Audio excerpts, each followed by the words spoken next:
Assalamualaikum warahmatullahi wabarakatuh.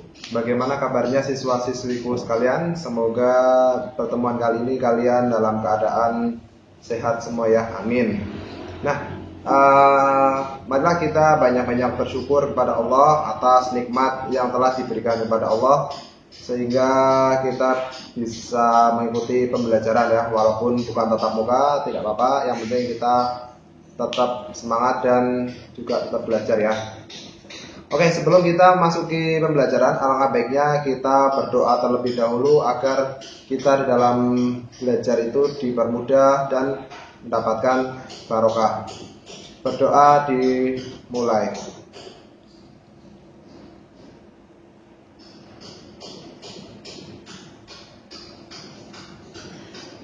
Oke, siswa-siswiku semuanya, sebelum kita membuka materi kali ini, alangkah baiknya kita mempersiapkan seperti alat belajar, kemudian kita juga mempersiapkan fisik kita, ya. Tidak lain juga, kita juga mempersiapkan pikiran kita, kemudian juga kita mempersiapkan hati kita ya, biar hati kita itu tenang dan khusyuk dalam pembelajaran kali ini. Oke, kemarin kita sudah membahas tentang periodisasi perjuangan Muhammadiyah. Nah, pada pertemuan kali ini kita masuk di materi baru, bab 2, yaitu Muqaddimah Anggaran Dasar Muhammadiyah. Nah, Muqaddimah Anggaran Dasar Muhammadiyah itu merupakan jiwa atau pokok dasar dan asas dalam sebuah organisasi. Makanya semua organisasi itu pasti ada yang namanya anggaran dasar atau muqaddimah anggaran dasar. Karena muqaddimah anggaran dasar itu sebagai jiwa ya, atau ruh, atau bisa juga pokok dasar yang harus dimiliki semua organisasi masyarakat, tidak terkecuali Muhammadiyah. Nah, apabila suatu organisasi masyarakat itu tidak mempunyai muqaddimah anggaran dasar, itu memungkinkan organisasi tersebut bisa tidak bertahan lama ya. Artinya tidak jelas arahnya mau kemana-kemana, itu tidak jelas. Nah, tapi di kita di Muhammadiyah itu sudah ada muqaddimah anggaran dasar Muhammadiyah. Nah, kemudian muqaddimah anggaran dasar itu kalau diibaratkan di sebuah negara itu sama juga dengan pembukaan undang-undang. Nah, kita tahu di dalamnya pembukaan undang-undang itu dijelaskan tentang faktor sosial masyarakat. Kemudian faktor sosial masyarakat itu dijelaskan ketika kita ingin meraih sebuah kemerdekaan, kemudian landasan-landasan negeri ini itu mau dibawa kemana, itu semuanya itu sudah dijelaskan di pembukaan Undang-Undang 45. Nah, kalau di kita di Persyarikatan Muhammadiyah itu namanya bukan pembukaan undang-undang, tapi namanya Muqaddimah Anggaran Dasar Muhammadiyah. Nah, Muqaddimah Anggaran Dasar Muhammadiyah itu merupakan pembukaan dari rumusan Anggaran Dasar Muhammadiyah yang berisi pikiran-pikiran mendasar yang menjiwai Anggaran Dasar Muhammadiyah. Nah, jadi pada hakikatnya itu Muqaddimah Anggaran Dasar Muhammadiyah merupakan ideologi Muhammadiyah yang memberikan gambaran tentang pandangan Muhammadiyah mengenai kehidupan manusia di bumi atau fil ardi ya. Kemudian cita-cita yang ingin diwujudkannya itu seperti apa, dan kemudian cara yang dipergunakan untuk mewujudkan cita-cita tersebut itu seperti apa. Nah, itu termasuk dalam muqaddimah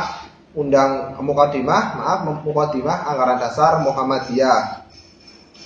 Nah, jadi pada zaman dahulu Kiai Haji Ahmad Dahlan itu belum memikirkan muqaddimah anggaran dasar. Kenapa? Karena Kiai Haji Ahmad Dahlan atau pendiri Muhammadiyah itu lebih fokus ke praktek langsung. Tidak, Kiai Haji Ahmad Dahlan itu tidak suka dengan teori, tapi lebih ke praktek langsung. Makanya ada yang bilang Kiai Haji Ahmad Dahlan itu seorang kiai praktis ya. Karena Kiai Haji Ahmad Dahlan itu tidak suka dengan teori, tapi lebih ke praktek langsung. Nah, kemudian ada beberapa faktor yang melatar belakangi perumusan Muqaddimah Anggaran Dasar Muhammadiyah oleh Ki Bagus Hadikusumo. Antara lain, yang pertama, satu, belum adanya kepastian rumusan tentang cita-cita dan dasar perjuangan Muhammadiyah. Nah, jadi Kiai Haji Ahmad Dahlan ketika mendirikan Muhammadiyah itu dengan praktek langsung seperti tadi Pak Mutakin jelaskan ya, bukan dengan teori. Nah, Kiai Haji Ahmad Dahlan itu cenderung berdasarkan pemahamannya atau praktek agama serta apa yang telah diresapinya pada Al-Quran dan As-Sunnah. Jadi Ahmad Dahlan itu dulunya itu tidak memikirkan ini muqaddimahnya seperti apa, belum ya, sehingga melatar belakangi Ki Bagus Hadikusumo itu membuat Muqaddimah Anggaran Dasar Muhammadiyah. Nah, yang kedua itu kehidupan rohani warga Muhammadiyah menampakkan gejala menurun. Nah, perlu kita ketahui kehidupan zaman sekarang itu sudah dulu dan sekarang itu sudah mulai menurun ya. Artinya budaya dari barat itu sudah masuk di Indonesia ya, sehingga tidak lepas kemungkinan menimbulkan sisi positif dan negatif, tapi lebih banyak sisi negatifnya ya. Sehingga efek dari sisi negatif ini manusia itu lebih cinta ke duniawi ya. Jadi fokus ke duniawi terus. Nah, sehingga Ki Bagus Hadikusumo tersebut memikirkan ini Muhammadiyah perlu adanya Muqaddimah Anggaran Dasar Muhammadiyah. Nah, itu faktor yang kedua. Sedangkan faktor yang ketiga itu semakin kuatnya pengaruh dari luar. Nah, semakin kuatnya pengaruh dari luar yang dimaksud yaitu non muslim ya. Artinya banyak cara pikir dan sikap hidup masyarakat dalam menyikapi perkembangan zaman, sehingga membuat masyarakat itu sedikit demi sedikit melupakan keyakinan Muhammadiyah. Nah, itu yang melatar belakangi faktor yang ketiga yang melatar belakangi Ki Bagus Hadikusumo itu membuat Muqaddimah Anggaran Dasar. Nah, yang keempat itu dorongan yang telah disusun preambel atau pembukaan Undang-Undang 1945. Nah, pada pembukaan Undang-Undang 1945 itu banyak berbagai kejadian ya yang mengiringi perumusan pembukaan Undang-Undang 1945 ini.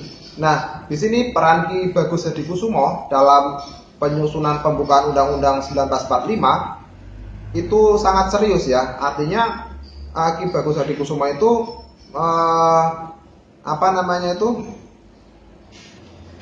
Ki Bagus Hadikusumo itu tercatat sebagai tokoh yang gigih mempertahankan Islam agar menjadi dasar negara Republik Indonesia ya.